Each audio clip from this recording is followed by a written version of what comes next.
Welcome to today's explainer. We're going to be jumping right into a fascinating piece of source text today. It uses this wild, honestly almost unbelievable metaphor to reveal a super uncomfortable truth about jealousy, human behavior, and, well, success. The piece is called The Insecurity of Excellence, and it digs into a very specific, kind of strange phenomenon: why our own insecurities so often drive us to bring other people down rather than just doing the hard work of lifting ourselves up. It's a short text, but man, it packs a massive psychological punch. It really forces us to look in the mirror at why we react the way we do when somebody else starts succeeding. So let's dive straight into the deep end here and set the stage with this incredible scenario the author paints for us. Okay, I want you to imagine a highly stressful, chaotic, and just absurd scenario. What actually happens when a blindfolded novice hits Bangalore traffic? Now, if you know anything about the streets in major cities like Bangalore or Mumbai, you know they are absolutely legendary for their intensity. We're talking a constant flowing river of vehicles, blaring horns, and near misses. Now, imagine putting a completely inexperienced driver right smack in the middle of it. Sounds like the setup for a complete disaster, right? Well, the author uses this exact vivid image to force us to think about how we navigate our own professional and personal environments when someone entirely unexpected just swerves into our lane. Which brings us to section 1, the blindfolded driver and navigating the chaos. To really grasp this metaphor, we've got to understand the incredible odds stacked against our main character here. First off, this person barely knows how to drive, like they've just scraped through basic driving training. Second, and this is the absolute kicker, they are completely blindfolded. Zero visibility. None. Third, they aren't practicing in some empty parking lot. They're navigating the hyper-congested, relentless streets of Bangalore or Mumbai. Fourth, there are massive traffic jams everywhere, just ratcheting up the pressure. And finally, nobody else around them is following the rules either. It's a total free-for-all. I mean, it's a recipe for instant disaster. You've got a barely trained, literally blindfolded driver dropped into massive, rule-free traffic. The text sets this up so brilliantly to represent anyone who is totally new to a field, maybe acting unconventionally, or operating without the standard vision or traditional experience that everyone else relies on. Moving on to section 2, the surprising backlash and when excellence feels threatened. So you'd naturally expect this driver to crash immediately, right? You'd expect them to fail right out of the gate, but the source text throws in a massive curveball, highlighting this profound irony.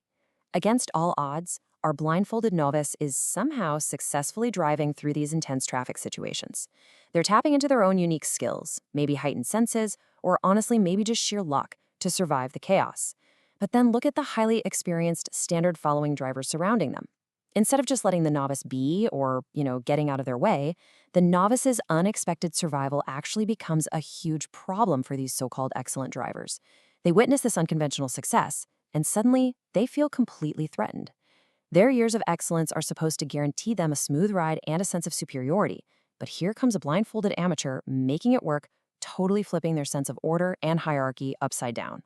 So how do these experienced, quote-unquote, excellent drivers react? Do they cheer for the underdog? Do they marvel at the novice's unique survival skills? No way. The text outlines the anatomy of a totally insecure reaction. Instead of being amazed, they react defensively through an escalating hostile sequence.